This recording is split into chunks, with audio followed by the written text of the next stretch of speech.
नमस्कार जय जगन्नाथ। तो ये एग फ्राई राइस केमती बनाऊँ मुझे सहित सेयार करुँची। वीडियोटी भल लगे लाइक शेयर सब्सक्राइब करदे फैमिली मान सहित सेयार करदे। तो ये एग फ्राई राइस कि ये कैप्सिकम और टमाटो पियाज आ कंचा लंका नहीं। तो अंडा ये 4टा सिझे नहीं जाइए। तो अंडा को एमती छोट छोट कर काटिदबा। तापर कड़े रे तेल ये गरम करने देखो कड़े की बस तेल पकई नहीं सोरिष तेल ने नॉनभेज रे सोरिष तेल टे पकेले भल लगे। तो ये तेल गरम हो गला मुझे कंचा लंका पकईदेली।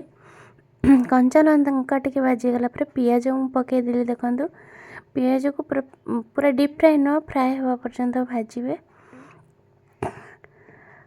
डीप फ्राए हेल्ले भल लगे फ्राए हवा पर्यंत भाजी चलिए। तो एक आपको थोड़ी करके खाई देखो केते टेस्ट लगे जाने। तो फ्राए हो गला। तो ये मु पियाज रसुण अदा टी पेस्ट रखी जोटा हेटा टिके पकईदेली। ताको पकईकी किसी समय टे कषि नवा कहीं मसलार बास्ना जावा पर्यंत। तो ताको पकई सारा हलदी गुंड ये हलदी गुंड पकई नहीं। तापर लंका गुंड जी मसला से अनुसार हलदी गुंड लंका गुंड पकेबे। हलदी गुंड लंका गुंड पकईकी टिके कषि ने। देखो कषि नौची मसला सिझा पर्यंत कषि ने। देखो तेल छाला मोर तो कषि गला। ए कैप्सिकम पकई ने। कैप्सिकम टमाटो जो रखी थे पकई ने।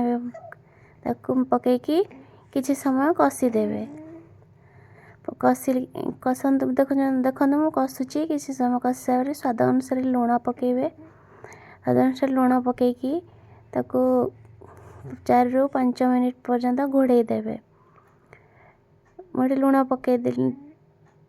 देखो तापर पकईकी 4 ରୁ 5 मिनिट पर्यंत घोड़े देवे। सीझीगला कैप्सिकम टमाटो भल के सीझीगला पर्यंत।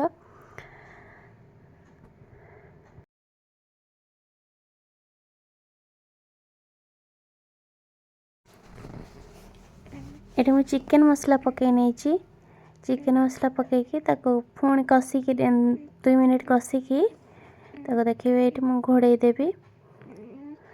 पानी दबा को पड़ोनी। तो कैप्सिकम जल्दी सीझी जाए। तो ये पानी दबा को पड़ोनी।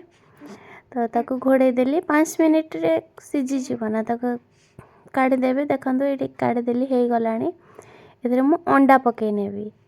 देखो अंडा पकई ने अंडा पकईकी 2 ରୁ 3 मिनिट गोले ने कषि ने। अंडा मसलाटा अंडारे गोले हो पर्यंत। तो ताको गोले कषि सारा पर आम भात ऐड करदे। देखो मोर हो गला। यहाँ पूरा मसला संगे अंडा मिसीगला। ये भात ऐड करदेली। भात ऐड कर सारापर देखो कितने सुंदर देखा जाउची। तो थरे टेस्ट कर देखो भल लगे लाइक शेयर कमेंट करंतु।